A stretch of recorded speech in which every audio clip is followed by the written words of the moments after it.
In a much-needed effort, the government of St. Lucia has injected a total of $10 million into the education system as a means of boosting the rehabilitation of schools.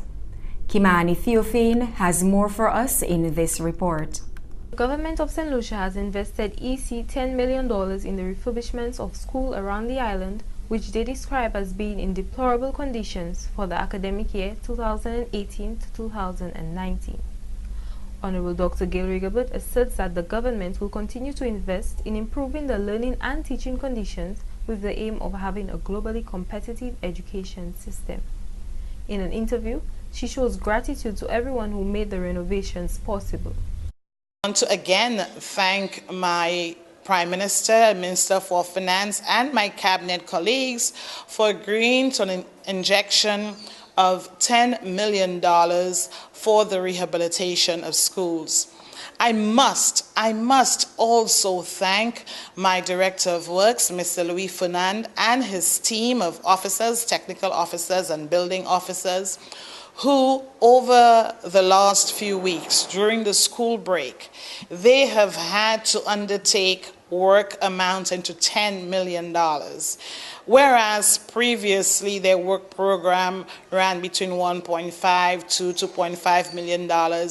You can tell by that quantum the kind of effort they would have had to exert to get the work done in time. So I really want to applaud them. We did not hire any additional building officers, and that same team was able to deliver our schools to us for the reopening of school today. And this is an extraordinary feat. This ought to be recognized and applauded, and I thank them greatly for that.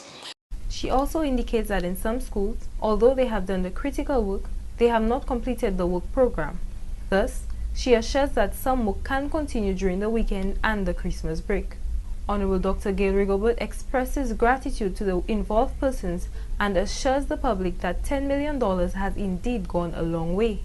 So let me thank everyone who's been involved in delivering this rehabilitation program.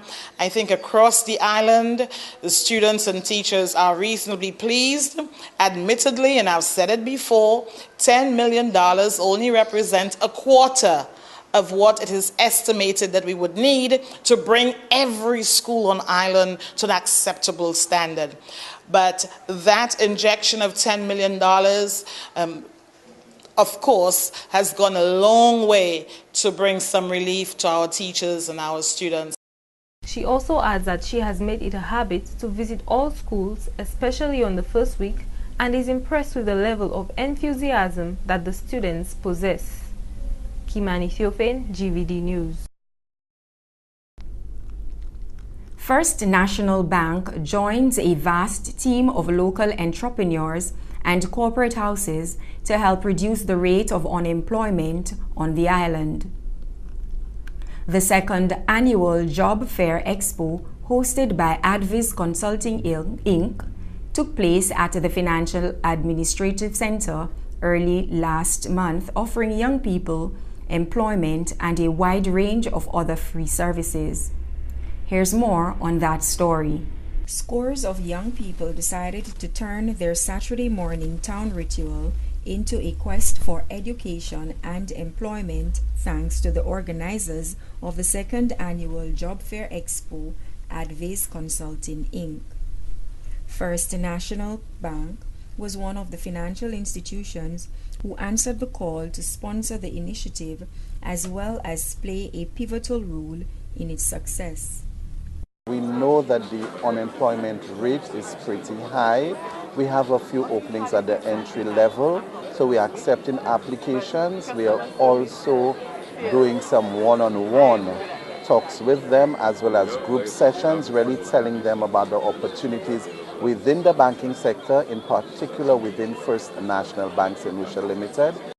According to Executive Manager for Marketing and PR, Robert Favier, the bank has been a consistent advocate for similar events such as the Sir Arthur Lewis Community College Annual Career Guidance Showcase and UWI Open Day, and so the team came very well prepared.